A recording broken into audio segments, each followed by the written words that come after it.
여러분 반갑습니다. 정박사입니다. 다들 즐거운 주말 보내셨습니까? 8월도 이제 얼마 있으면 또 마무리가 되고 9월로 접어드는 8월의 말이 시작되었는데 날씨가 여전히 매우 더운 폭염이 지속되는 것 같습니다. 다들 더위 조심하시고요. 폭염만큼 간밤, 금요일이죠. 미 증시가 아주 뜨겁게 활활 타오르면서 일단 마감이 좀 되면서 아무래도 이제 미 증시의 상승폭이 상당히 커서 국장도 월요일 날 뭐 일제히 갭상승 출발은 기정사실화 되어 있는 상태에서 마감이 되었기 때문에 사실 뭐 주식을 보유하고 계신 분들은 나쁘지 않은 월요일 상승이 출발이 될 거라 생각을 합니다. 항상 주식에 있어서 포커스는 이제 가지고 있는 분들도 있겠지만 없는 입장에서 이렇게 미국에서 호재가 발생을 해서 시장에 올라왔을 때 어떻게 대처해야 될 것이냐, 이게 저는 더 포커스라고 생각을 하고요. 그런 관점에 대해서 일단 오늘은 이야기를 좀 해보도록 하겠습니다. 당장은 뭐 시장의 이슈가 당연히 금요일날 끝난 잭슨 홀 파월의 연설로 인한 금리 인하 기대감이 분명 있겠는데, 제가 볼 때는 이러한 부분들은 그리 오래갈 내용은 아니라고 생각을 합니다. 여전히 시장의 핵심은 금리 인하도 금리 인하지만 산업의 방향과 흐름이 더 중요한 부분이기 때문에 하루 이틀 정도 금리 인하에 대한 이슈가 마무리가 되면 다시금 시장을 움직이는 메인 산업과 흐름들이 갈릴 거라고 생각을 하는데요. 저는 여전히 AI 관련된 부분이 미국을 지탱하고 미국의 증시를 움직이고 있는 핵심 동력이다 라고 보여주고, 우리나라도 미국과 함께 갈 수 있는 현재 산업으로는 AI 인프라에 대한 부분이겠죠. AI의 발달과 그로 인한 에너지 소모, 에너지 부족 현상에 의한 뭐 원자력도 마찬가지고 뭐 LNG 발전도 마찬가지며, 그다음에 그에 따른 전력 인프라 섹터도 마찬가지 관점에서 움직이고 있는 거죠. 이 모든 게 사실상 미국과 중국의 패권 다툼에 의해서 서로 더 추격하고 앞으로 앞질러 가려는 그런 부분들이 있기 때문에 절대 그냥 끝날 판이 아니다. 굉장히 오래 길게 갈 수 있는 부분이다. 이렇게 생각을 하고 시장을 바라보는 게 맞을 것 같습니다. 다음 주는 굉장히 중요한 이벤트가 두 개나 있어요. 첫 번째는 한미 정상회담이고, 그 다음은 이제 글로벌 넘버 원 기업인 엔비디아의 실적 발표가 예정이 되어 있는데, 지난번 미국 시장이 빠졌던 이유는 샘 알트먼의 이 AI 버블 관련된 시사, 그리고 팔란티어 테크에 대한 이 셔틀 리포트가 나옴으로 인해서 미국 증시가 흔들렸었죠. 그리고 뭐 우리나라 같은 경우에는 뭐 다른 이슈기 때문에 별개로 좀 봐야 되겠지만, 우리나라도 마찬가지로 9월 3일까지는 어찌되었건 정책 관련된 내용이 발목을 잡고 있기 때문에 지수가 쉽사리 신고가라든지 쉽사리 돌파가 나오기는 어려운 상황이다. 그에 맞춰서 시장을 봐야 되고, 이렇게 지수가 박스권에 있을 때 제가 지난주에 무슨 말을 했습니까? 원전에서 유일하게 신고가를 갈 수 있는 단 하나의 종목은 BHI다 라는 말씀을 드렸죠. 그렇듯 개별 산업과 개별 업종 내에서 대장주가 탄생을 할 거고, 그런 종목이 계속 가는 시장이 연속될 겁니다. 이게 바로 박스권 시장의 개별 종목 장세의 흐름에서 나오는 전형적인 패턴이고 흐름이기 때문에, 그런 관점에서 핵심 산업을 찍고 그 안에서 대장주가 뭔지 보면서 그 이슈가 정확하게 주가에 연동이 될 수 있는지에 대한 고민을 더 많이 하시는 게 일반적인 개인 투자자가 할 수 있고 시장에서 돈 버는 방법이다 라고 설명을 드립니다. 뭐 당연히 시장에서 단기 매매를 잘하고 차트 잘 보고 돌파 매매 잘하고 하는 사람들은 뭔 이런 게 중요하겠습니까? 그냥 잘하는 거고, 그건 그냥 잘하는 거고, 대다수의 투자자가 할 수 있는 거는 산업과 동행하는 길이 제일 빠르고 제일 안전한 길입니다. 어설프게 뭐 장중에 뉴스가 나와서 올라왔다 떨어졌다 하는 그런 잡다한 종목군들 다 한쪽으로 밀어버리고 주도주 안에서 시장을 바라보시면 좋을 것 같습니다. 왜? 지난주 금요일만 보더라도 코스닥 거래대금이 4조 5천억 분이 안 나왔습니다. 4조 5천억 정말로 안 나오고 있습니다. 유동성이 코스피도 8주대까지 떨어졌죠. 즉 시장이 유동성이 안 들고 있기 때문에 그 쥐어짜는 유동성이 갈 수 있는 거는 소수의 종목으로밖에 못 간다. 이거를 머릿속에 박아놓고 시장을 바라보시면 조금 더 수월하게 시장을 볼 수 있지 않을까 생각이 드네요. 자, 들어가기에 앞서서 8월 31일까지 카페에서 이제 신규 회원 이벤트 진행하고 있으니까 3개월 플러스 3주 가입 이벤트 하고 있습니다. 관심 있으신 분들은 카페에서 신청하시면 될 것 같고요. 자, 잭슨홀 파월 금리나 시사로 미 증시가 유동성 랠리 기대감으로 폭등 마감이 되었습니다. 당장 월요일 날 따라붙기보다는 야간 선물이 2.2% 올라와 있는 위치 자체가 우리나라 저항선 구간에 딱 달라붙어 있기 때문에 일단은 시가 갭에 따라붙는 거는 아닌 것 같다 이렇게 보여지고요. 이번 한 주 가장 중요한 한미 정상회담 선반영도 일부 있을 것이라고 생각을 합니다. 그래서 금요일날 원전주는 다 팔고 원전주 다 팔고 사실 한택이라는 종목을 조금 추천을 했었는데 체결을 못 시켰어요. 한택이라는 종목을. 단 이 부분에 있어서 저는 이렇게 생각을 합니다. 한미 정상회담 내에서 새로운 뭔가 뉴가 탄생을 하게 된다면 그게 무엇일까에 대한 고민을 미리 해놓고 관련된 종목을 생각을 해놓고 보는 게 조금 유리하지 않겠냐. 일단 이렇게 좀 보여지고요. 그 밖에는 엔비디아죠.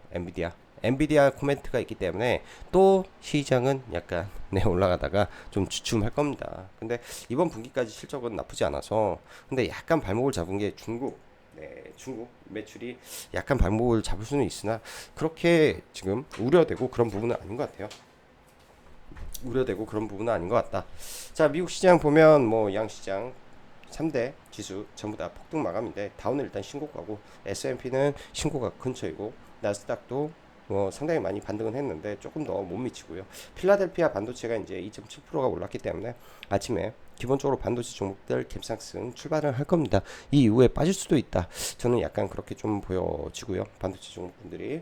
자, 금요일날 우리나라 시장 장중에 코스피 1%대 가까이 상승했었고 장 후반에 좀 밀려가지고 상승폭 좀 반납이나 야간 선물을 대충 환산해서 코스피 200 야간 선물이 432포인트 434포인트군요 434포인트이기 때문에 대충 지수 환산 레벨이 3230포인트 정도 됩니다. 그럼 1% 정도 올라가게 되버리면 벌써 그 레벨에 도달하기 때문에 추가로 많이 올라가면은 지수가 한 1.23% 내외 정도 상승 가능성 정도로만 좀 보여주고 지금 문제는 거래대금이에요. 거래대금이 무지 안 나오고 있다라는 거는 한국의 이 정책적인 부분에서 참 리스크가 있구나. 외국인들이 기관들이 혹은 개인 투자자들이 적극적으로 참여를 못하는구나. 이거는 베이스로 깔고 미 증시의 호재에도 불구하고 시장을 바라봐야 된다. 눈높이를 낮춰서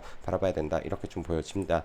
자, 이번 한 주 증시를 보면서 지수가 대충 고점 대비 5에서 5% 정도 빠졌어요. 잭슨홀을 앞둔 금요일 국장이 미 증시가 빠졌음에도 불구하고 목요일날 선제적으로 상승 마감하는 모습을 보였는데 또 악재로 급락한 원전 섹터 사실상 이번 주 주도 업종이었죠. 증시가 정말 다이나믹한 한 주를 보냈는데 간밤 미 증시도 다이나믹하게 폭등 모습이 나왔습니다.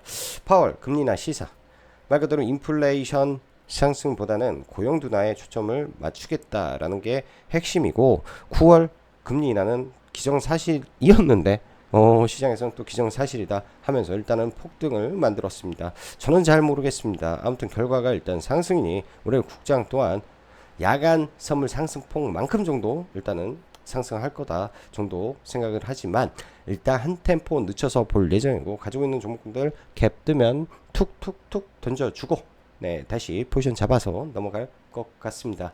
잭슨홀이 있기 전 금요일 국내 증시는 미증시 하락에도 불구하고 상승 마감되었고 짚는 건 조방원이 나란히 올라서면서 그리고 기존 주도주들인 전력인프라 화장품이 다 이유 있는 근거 있는 상승을 하면서 지수까지 끌어올린 부분인데 이상하게만큼 제약바이오 약하고 이상하게만큼 2차전지 약했어요. 장 막판에 알테오젠이 순간 폭등을 하면서 제약바이오 종목군들을 끌어올리지 않았더라면 제약바이오 종목군들이 상대적으로 더 약세의 모습을 보였을 수도 있었던 금요일의 시장이었습니다. 도대체 왜 올라왔는지는 모르겠지만 이런 부분들을 반영은 하지는 않았을 것 같고요. 금리 인하에 대한 부분을 반영을 하지 않았을 것 같고 일단 좀 봐봐야 될 것 같아요. 그리고 금요일 날 보면 전력 인프라에 두 가지 호재가 있었는데 그 전에도 제가 그런 말씀 드렸죠. 전력 인프라에 관세의 영향은 없다. 관세의 영향은 일부 있더라도 사실 HD, 현대, 일렉과 효성중공업이 있는데 미국 생산을 하고 있어서 이 또한 그렇게 크지 않은 부분이고 2, 3% 정도 관세 올라가는 건데 예를 들어서 브라질이 지금 50% 맞고 있고요. 멕시코가 관세를 맞고 있는데 걔네들보다 관세가 더 낮다라는 게 우리나라가 팩트고, 그로 인해서 점유율이 더 올라가고 있는 추세인데 트럼프가 더 늘려라, 더 속도를 내라. 근데 또 AI 관련해서 메타가 구글의 데이터 센터를 비싸게 또 사용을 합니다. 부족하다고. 이게 뭘 의미하냐가 중요하겠죠. 아, 이쪽이 좀 더 갈 폭이 있을 것 같다라고 판단이 들기 때문에 이쪽은 조정시 매수 관점에서 지속적으로 관심을 갖고 보려고 합니다. 사실 뭐 그래요.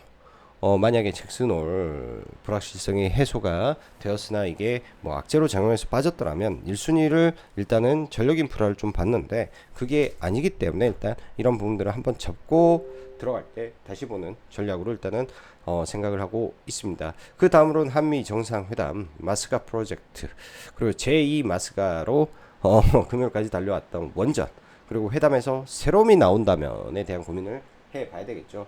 왜냐면 이번에 많은 재계 총수들이 정상회담에 참여하기 때문에 어디서 어떤 게 나올지는 잘 모르겠어요. 예를 들어서 삼성이 일단은 대동이 되기 때문에 삼성은 일단 반도체가 있을 것이고, 마스가 프로젝트에서 이제 현대중공업 그리고 하나, 유일하게 삼성중공업이 안 꼈는데 또 아닙니까? 이재용 가서 삼성중공업을 또 마스가 프로젝트에 참여시킬지 모르는 거라고 좀 보여집니다. 또한 애플과 테슬라에 계약을 해놓은 상태에서 또 다른 말을 할 수도 있죠. 미국의 대미 투자를 확대하는데 이 확대 기반이 얘네 두 대기업을 제외한, 글로벌 기업을 제외한 추가적인 수주가 많이 대기하고 있어서 뭐 투자를 확대할 수 있다, 뭐 이런 내용이 나오게 된다면 기존에 삼성 파운드리 관련해서 올라왔던 일부 종목군들이 다시 재차 상승하는 흐름을 보여줄 수도 있지 않겠냐 정도로만 일단은 전체적으로 생각을 하고 좀 넘어가려고 생각을 합니다.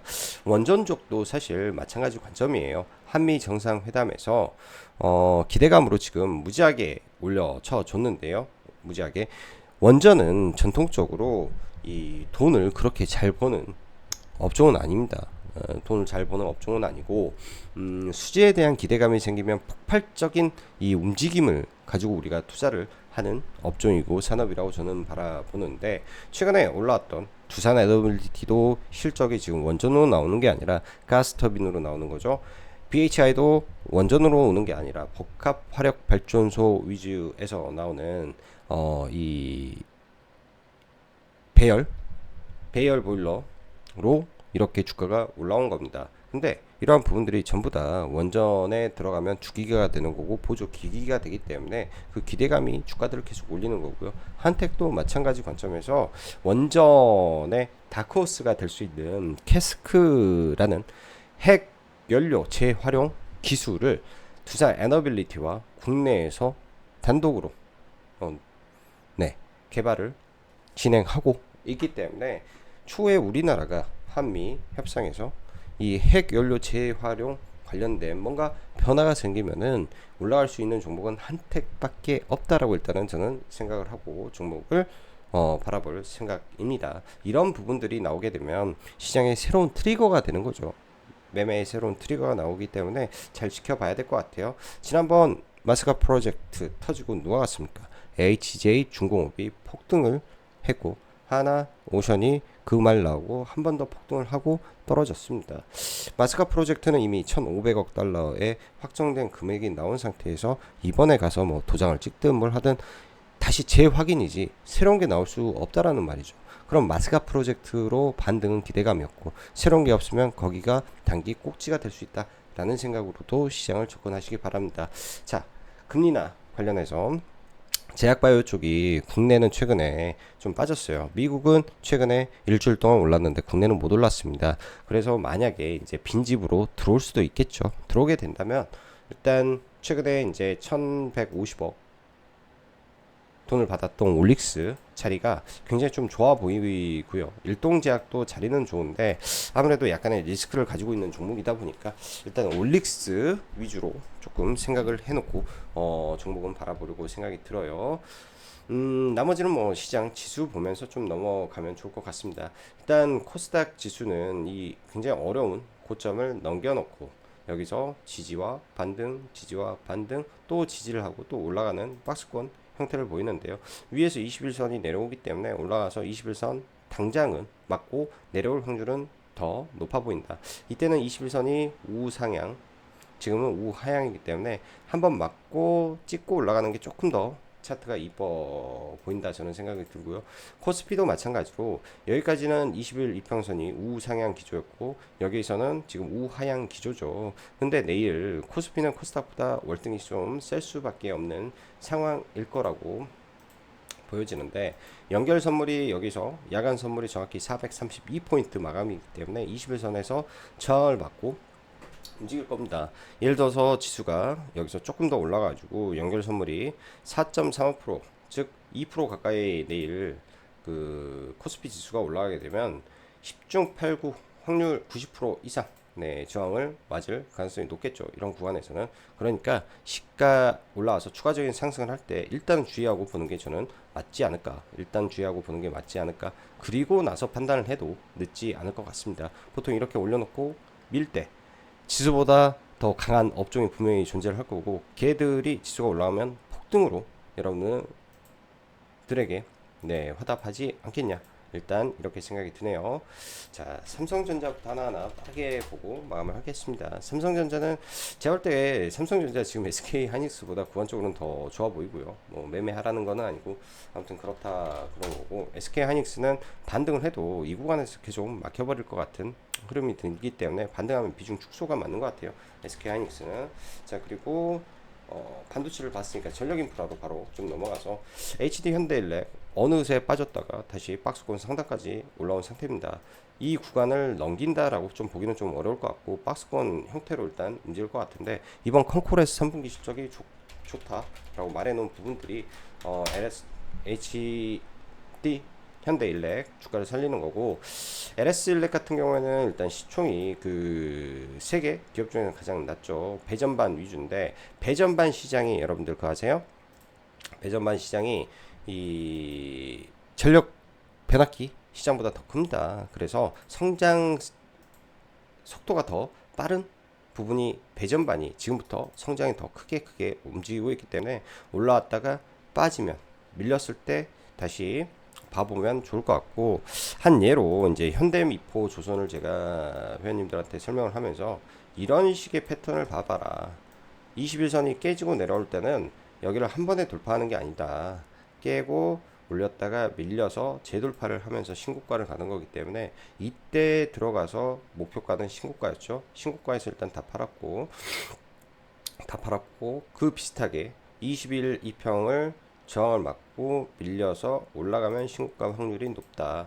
예를 들어서 과거에도 다 뭐 급등하는 종목군들 대부분이 비슷한 유형을 다 갖게 됩니다.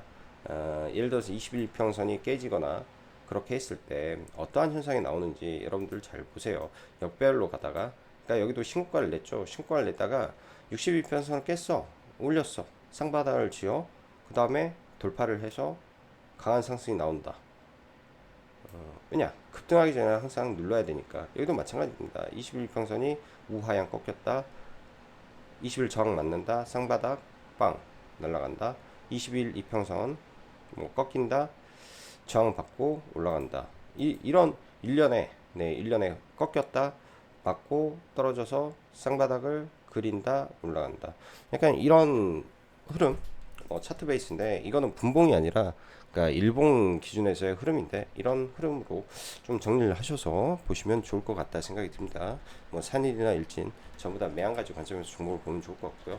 자, 두산 에너빌리티.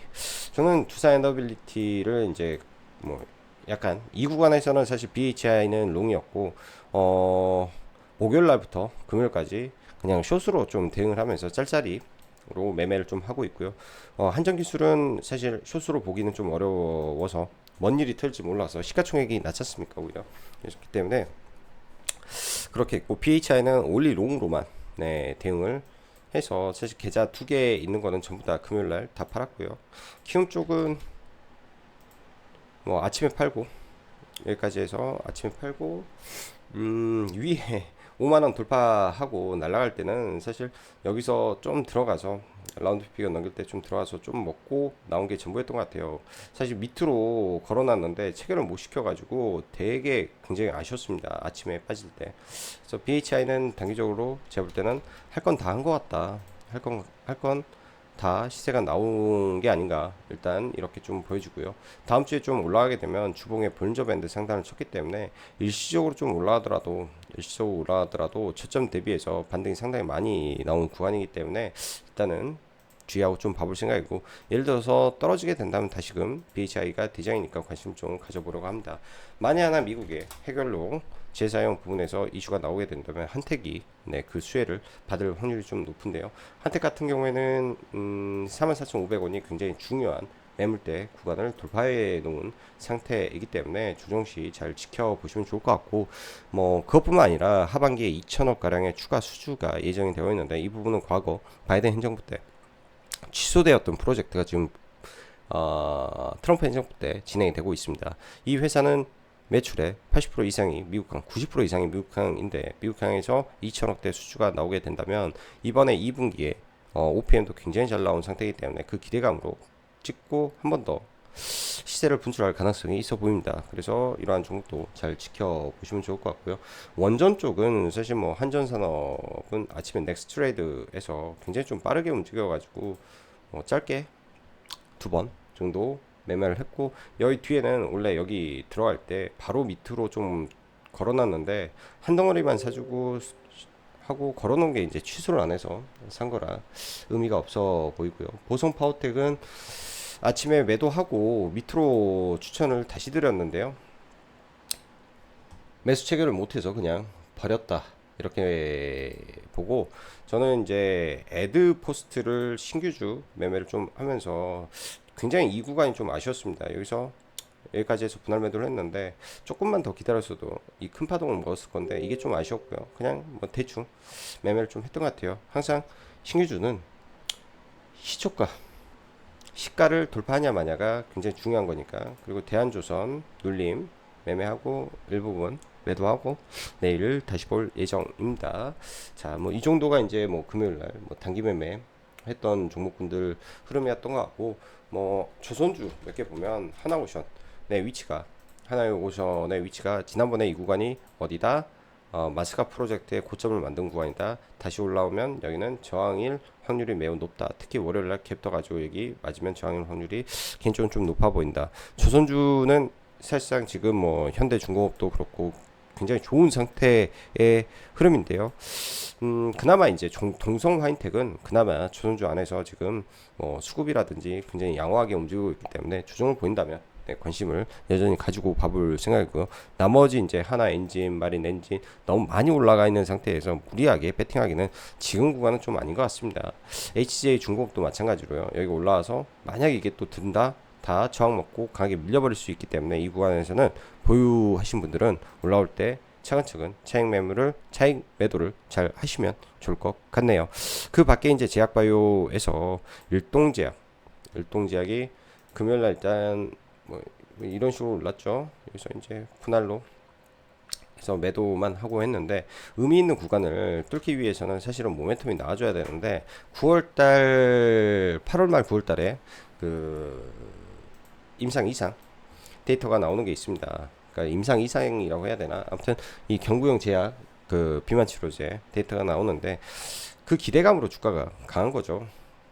그래서 얘도 꺾이지 않는다면 이 제약바이오가 올라갈 때 한 차례 정도 시세가 나올 것 같고, 올릭스는 다방면으로 지금 좋은 상태에서 최근에 이게 그 강하게 밀린 거는 그 전에 들어왔던 외국인들이 분명히 있었을 거라고 저는 개인적으로 판단을 합니다. 그게 무슨 말이냐면 얘네가 여기서 1150억을 수많은 기관으로 하여금 그 3자 배정 유상 증자를 했지 않습니까?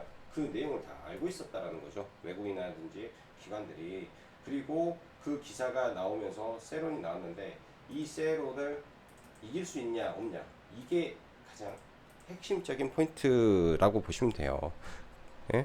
그렇게 된다면 여기서 이렇게 밀었다가 돌려서 올린다면 그거는 신고가 구간에서 나오는 이 커비드 핸들 패턴이 정확히 나오고, 이 구간이 뚫리면 어떤 현상이냐, 연봉상 신고가를 뚫는 자리가 돼버린다. 그래서 이 올릭스라는 종목은 잘 지켜봐야 되죠. 이렇게 선을 하나 그어놓고 봐도 되고요. 여기에다가 선을 하나 그어도 되고, 월봉 기준에서 5만 원이 굉장히 중요하네. 5만 원 이하권에 왔을 때 나는 어떻게 할 것인가. 그 다음에 월봉상에서 다방면으로 지금 저항을 맞는 구간인데 어디가 지지를 해줄 것인가. 주봉상으로 봤을 때는 이번 주에 음봉인데 이 음봉을 만약에 잡아먹으면 어떤 일이 벌어질 것인가. 사상 최고가를 넘길 것인가. 이렇게 고민을 해본 상태에서 재료를 가지고 있는 종목이니까 흐름을 지켜보시면 좋을 것 같습니다. 지금은 제약바이오 내에서 위치가 제일 좋은 게 그나마 그 올릭스고요. ABL 바이오가 최근에 거래대금이 점진적으로 좀 줄어드는 건 좀 안 좋은 것 같아요. 이때 올라올 때 거래대금 많이 튀어주면서 거래대금이 괜찮았는데 거래대금이 점점 죽어가고 있는 것 같습니다. 거래대금이 죽어간다. 그럼 단타가 잘 안 된다라는 거죠. 종목이 그런 관점이 있기 때문에 그런 부분을 좀 봐야 될 것 같고요. 2차 전지는 지금 바닥권에서 사실상 많이 올라왔습니다. 이격을 많이 줄여야 될 것 같아요. 이평선에 트위스트가 나와야 되기 때문에 좀 더 기다려보고, 주말 사이에 이제 리튬 가격이 올해 최고치다 어쩌다 말이 많은데, 그래도 저는 이런 거 올라가면 저항 맞으니까 적극적으로 보기보다는 아마 월요일날 이런 2차전지 안에서 종목군들도 움직일 수도 있겠죠. 프로그램 많이 들어오면서. 그러면은 그 안에서 가장 대장인 종목과 프로그램이 많이 들어온 종목들 보면서 대응하면 되는 거고, 아니면 안 보면 되는 거라고 좀 보여지네요. 자, 차후지간 월요일날 일단은 국내 증시가 갭 상승 출발을 할 텐데, 안타깝게도 우리나라에는 지금 노랑봉투법이 통과가 돼버렸고, 여전히 대주주 양도세 기준이 명확하지 않은 상태이기 때문에 이런 불안한 요인이 일단은 시가를 조금 괴롭히지 않겠냐 생각을 합니다. 다들 월요일부터 매매 잘 하시고 한 주간 돈 많이 버시는 한 주 되시길 바랄게요. 그리고 좋아요, 구독 많이 눌러주시면 감사할 것 같습니다. 자, 그럼 오늘도 여기까지 장구 박사였습니다. 감사합니다.